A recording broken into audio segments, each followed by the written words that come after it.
وہ کہا جاتا ہے کہ دل کے پھپھولے جل گئے سینے کے داغ سے، اس گھر کو آگ لگ گئی گھر کے چراغ سے۔ اللہ اکبر۔ ہمارے یہاں جو سجادہ نشینی کا جو تصور ہے، جی جی جی، اور ہمارے یہاں یہ ہے کہ سجادہ نشین وہی بنے گا جو پیر صاحب کا بیٹا ہوگا، چاہے کچھ آتا ہو نہ چاہے وہ پیر صاحب کا بیٹا پیڑ صاحب ہو، چاہے وہ پیر صاحب کا بیٹا یوں سمجھیے کہ پیڑ صاحب سے بھی آگے کی کوئی چیز ہو، اللہ، اس کو نہیں دیکھا جائے گا، چاہے وہ داڑھی منڈا ہو، چاہے اس کو ظاہری باطنی علوم سے کوئی سروکار ہو یا نہ ہو۔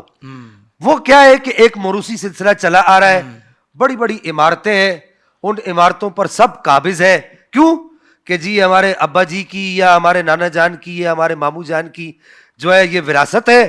سب سے پہلی بات یہ یاد رکھیے حافظ صاحب، میں اپنے سارے ناظرین کو بھی یہ کہوں گا، یہ پیری مریدی کسی کے باپ کی وراثت نہیں ہے۔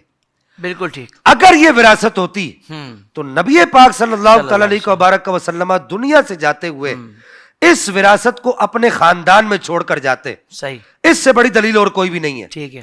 پھر اس کے بعد حضرت ابوبکر صدیق اپنے خاندان میں چھوڑ کر جاتے، حضرت عمر فاروق کے بارے میں آپ وصیت نہ کرتے، پھر حضرت عمر فاروق اپنے بیٹے کو کہتے کہ تو میرا خلیفہ بن جا، میرا سجادہ نشین بن جا، بلکہ آپ نے یہ نہیں کہا، آپ نے 6 رکنی کمیٹی بنائی۔ حضرت عثمان غنی نے بھی ایسا نہیں کیا، جناب در کرار کرم اللہ تعالی وجل کریم نے بھی ایسا نہیں کیا۔ کہنے کا مقصد یہ ہے کہ قرآن یہ کہتا ہے، سورہ نساء ہے، آیت نمبر 58 ہے، ان اللہ یأمرکم ان تؤدوا الامانات الی اہلہا، کہ اللہ تمہیں یہ حکم دیتا ہے کہ امانتوں کو ان کے اہل تک پہنچاؤ۔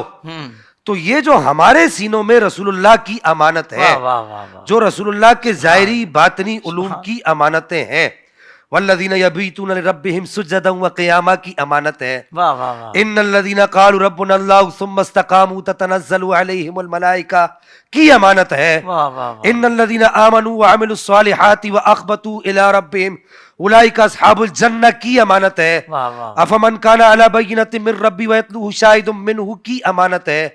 قرآن میں جہاں جہاں روحانی استدلالات ہیں، ان کی جو امانتیں ہمارے سینوں میں ہیں، جی، میں ان سب پیڑ صاحبان کو مخاطب کر کے کہنا چاہوں گا کہ اگر آپ کی اولاد اس کی اہل نہیں ہے تو آپ قرآن کی مخالفت کر رہے ہیں۔ اللہ، اس کی وجہ یہی ہے کہ میں جو ابھی آپ کو وہ واقعہ سنانے لگا ہوں جس کا آپ نے پوچھا ہے، کہ جب آپ کے ماموں جان شیخ منصور انصاری کے وصال کا وقت نزدیک آیا تو آپ کی زوجہ نے کہا کہ اپنی خلافت، اپنی سجادہ نشینی اپنے بیٹے کو دے دو۔ صحیح، تو آپ نے کہا کہ میرا بیٹا اس کا اہل نہیں ہے۔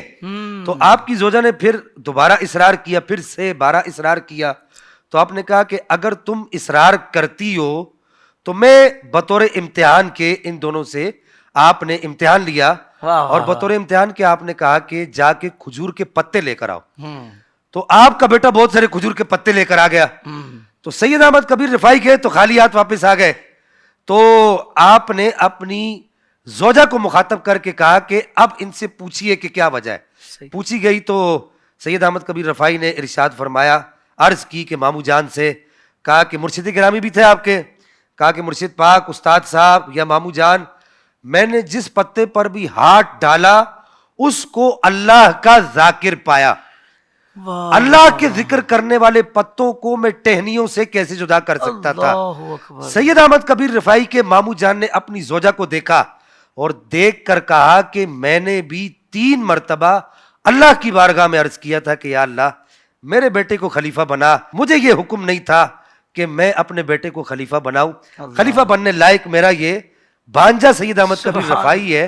تو یہ آپ کی سجادہ نشینی کا واقعہ ہے۔ واہ واہ واہ، سبحان اللہ۔